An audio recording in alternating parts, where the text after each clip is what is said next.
Oke teman-teman, pemirsa reggae, penikmat musik reggae, pada kesempatan kali ini kita kedatangan tamu terhormat nih di Belantika Musik Reggae. Siapa lagi dan bukan Mas Tolike. Selamat datang dulu Mas. Ya. Aduh, Ya, ini harus makasih. cium tangan soalnya nih. Enggak dong. Barangkali Mas Tony mau nyapa dulu teman-teman kita. Ya buat teman-teman, apa kabar semuanya? Semoga diberkahi sehat lahir ya, sehat batin juga dan Amin amin. tetap gembira. Itu Iya, Bang. kuncinya gembira. Kalau kesempatan kali ini kan mungkin Mas Tony itu di podcast di mana-mana tuh udah banyak ngobrolin sejarah, Iya. udah ngobrolin tentang perjalanan Mas Tony. Tapi Ya. kali ini mungkin segmen kita berbeda nih Mas. Oke. Segmennya kita langsung ngebahas tentang kenapa Mas Tony bikin lagu yang menurut kita tuh keren banget gitu ya. Ini kayaknya jawabannya pendek sebenarnya. Ini nggak bisa panjang malah ini. Ya, jadi izin buat teman-teman kita nggak bahas panjang tentang sejarah Mas Tony karena itu udah Iya, banyak sudah, banget yang iya. bahas, tapi Iya. kita lebih spesifik kita ngebahas tentang Republik Mafia. Ya. Oke. T-shirtnya udah. Iya, iya, iya. Gitu. Sampai waktu kemarin teman-teman juga kan launching juga kita hadir sana ya. Iya. Kayak nih kita mau kulik-kulik dulu nih buat pembukaan nih sekitar Republik Mafia tuh. Kenapa Republik Mafia di tahun 2024 ya kemarin ya? 2024. Ya, Republik Mafia itu kan sebenarnya kalau saya kan menggubah sebuah lagu itu kan biasanya lebih cenderung kepada situasi sosial. Ya. Situasi sosial, politik dan segala macam yang berkaitan dengan kehidupan masyarakat kita lah ya.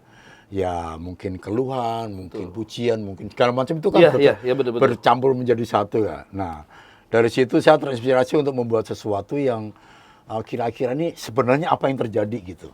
Seperti itu. Iya. Dan pada saat realita hidup itu saya liatin kayak banyak teman-teman, banyak orang yang melalui kehidupan yang ya begitu berat ya, dan macam-macam, banyak yang nganggur, banyak yang ya karena sesuatu, tapi satu sisi yang lihat banyak yang kaya raya ya, mobil mewah dan segala macam. Jadi saya pikir ya sebenarnya pengalaman yang kecil-kecil tapi dilalui banyak orang juga ya. Iya.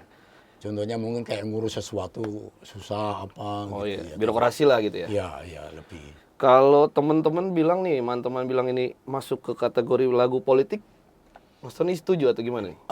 Itu terserah pendengarnya kan. Oh ya. Dia mau masukin ini di kategori politik atau kategori kritik sosial atau kategori kemanusiaan, ya semuanya itu kan menjadi Bebas. rangkuman ya. Maksudnya kalau di situ ada rangkuman ya, ada rangkuman yang jadi kayak juga bisa kayak bercandaan. Kayak Kenapa saya bilang kayak bisa bercandaan? Contohnya mafia itu ada semua tersedia. Semua tersedia. Betul. Nanti kita bedah sedikit-sedikit liriknya nih ya. Karena ini salah satu lagu yang menurut teman-teman Gen Z atau milenial nih lagu yang tepi jurang, Om. Tepi jurang nih. Gitu. Mungkin kita masuk ke segmen selanjutnya ya, kita bedah sedikit-sedikit lirik nih. Karena ada teman-teman juga yang bertanya kok ada mimpi buruk rakyat jelata, ada Dracula nih, pemilihan Dracula, terus negara mirip company, adil makmur hanya ilusi, itu tuh gimana sih Om ceritanya gitu? Sebenarnya itu gamblang ya, maksudnya gini, kenapa penggunaan katanya kalau dalam konteks itu sebenarnya lebih gamblang ya, kayak negara mirip company itu nggak bedanya kita pada saat penjajah masuk ke sini kan biasanya itu ada gap ya. Betul. Gap ya. Jadi ya contohnya mungkin sekarang juga banyak ya seperti kayak negara mirip company. Kenapa? Karena contohnya mungkin ada bank, ada asuransi, ada segala macam yang semuanya berkaitan dengan seperti kayak bagaimana orang menjadi konsumtif gitu. Betul. Orang menjadi konsumtif. Ada pinjol, ada segala macam macam-macam. Instrumen-instrumen yang mungkin mirip company. Mirip. Di zaman company kan lahirnya Lintah Darat kan dari zaman company kan. Betul. Gitu-gitulah. Nah, ini yang agak unik lagi nih kan, mungkin kalau musisi lain atau seniman lain bilang mafia tuh ada mafia tanah, migas dan lain-lain tuh banyak ya. Tapi Mas Tony ini masukin satu lirik nih ya, kata-katanya tuh mafia musik nih. Yo, apalagi itu kan saya kan pemusik. Oh, gitu. Ya saya ngomong itu kan saya pemusik. Oh, gitu ya, makanya ini benar-benar kompleks karena hampir semua isu sosial sampai dunia kreatif pun Mas Tony kritisi gitu kan. Iya. Jadi dunia saya pun sendiri saya kritisi ya. Sama yang nggak ketinggalan kata-kata oligarki sih. Iya. Kalau itu kan semua orang tahu lah ya. Maksudnya hal yang memang sebenarnya dari kacamata manapun itu real gitu. Dari kacamata manapun ya kita nggak bisa munafik juga. Betul. Bahwa apa yang kita rasakan, apa yang masyarakat rasakan, semuanya hampir mirip mereka bisa rasakan itu. Iya, betul. Gitu. Berarti gitu, teman-teman. Jadi itu mungkin rangkuman tentang perjalanan hidup Mas Tony gitu ya. Terus Republik Mafia itu, Republik Mafia itu anggaplah sebuah toko gitu. Ini ada toko Republik Mafia, semua tersedia nih. Lirik udah, dasar pemikirannya udah. Nah, goalsnya apa sih dari lagu ini, goalsnya gitu? Goalnya sebenarnya simple ya, apa ya? Sebenarnya ini hanya sebuah hal yang ya pengingat ya, bisa pengingat juga.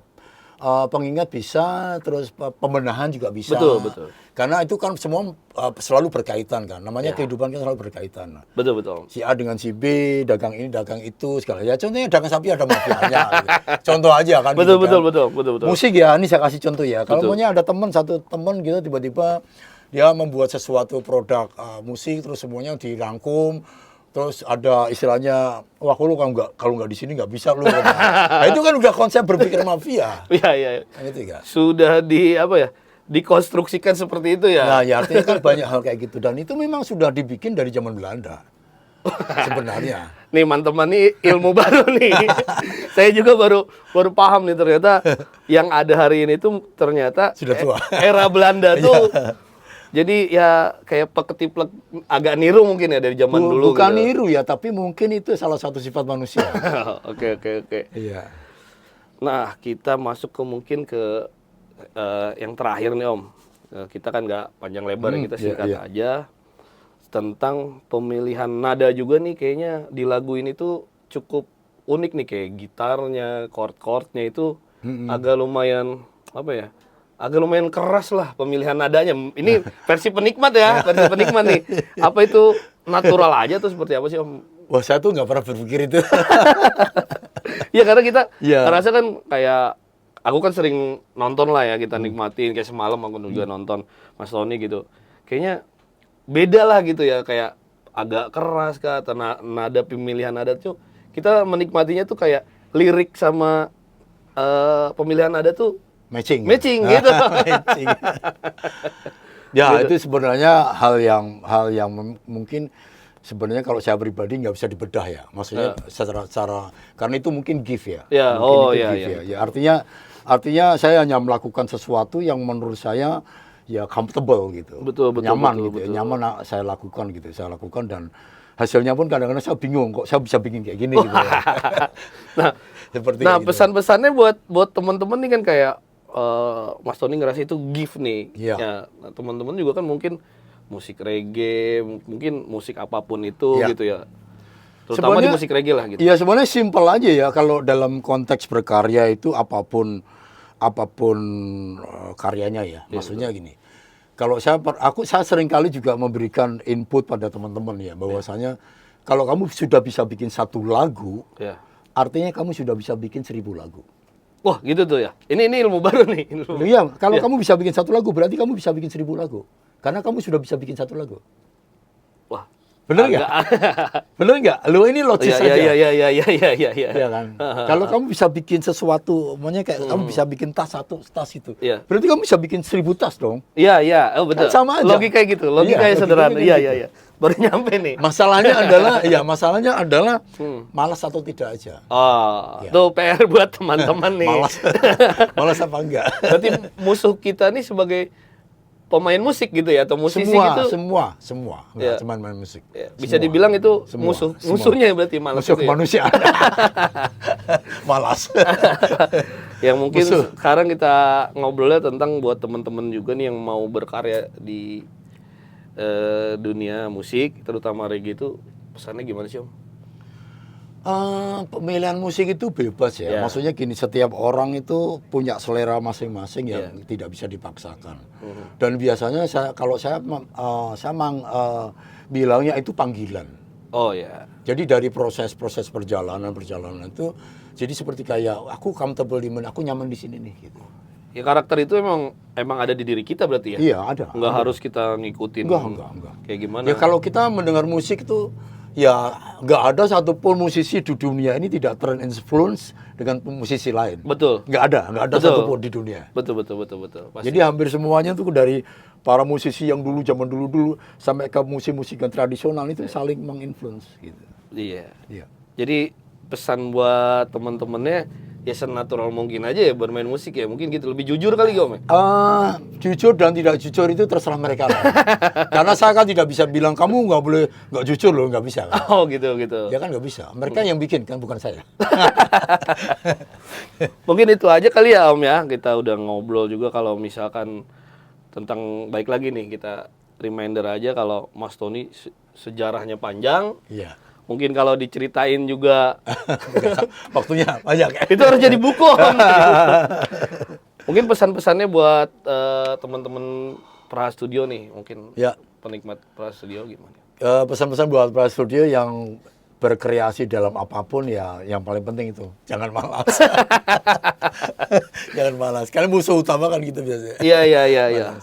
Oke teman-teman, jadi mudah-mudahan tidak kecewa karena kita tidak terlalu banyak membahas sejarah Mas Tony, tapi kita lebih ngebahas tentang Republik Mafia. Ya mudah-mudahan kayaknya belum ada ya? Ada nggak sih? Apa tuh? Yang udah ngebahas tentang lirik kayak gini? Belum ya? Baru ini. Nah, Baru ini. ini sebuah kehormatan banget nih. Kayak harus cium tangan lagi nih ya. Karena ini sebuah kehormatan teman-teman. Studio kita, kantor kita kedatangan mungkin bisa dibilang ikonnya reggae bukan cuma di Indonesia tapi di Asia. Ya, itu mungkin di beberapa majalah Asia juga udah bisa kita lihat lah Mas Tony itu perjalanannya seperti apa.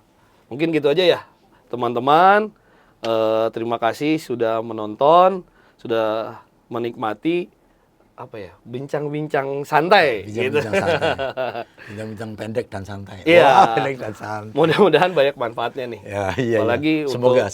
untuk yang menikmati musik reggae, atau ada pesan sedikit aja gitu. Buat yang menikmati musik reggae tentunya ya harus menikmati lagu-lagu yang baru dong. Promo lagi. Enggak. Oke. Ya buat teman-teman reggae tetap keep bersaudara. Oke. Tetap Sip. salam damai. Oke, kita tutupnya pakai salam damai aja kali ya. Salam damai, untuk ya. teman-teman semua, untuk penonton Pra Studio juga, kita tutup dengan salam damai. Salam damai. Peace.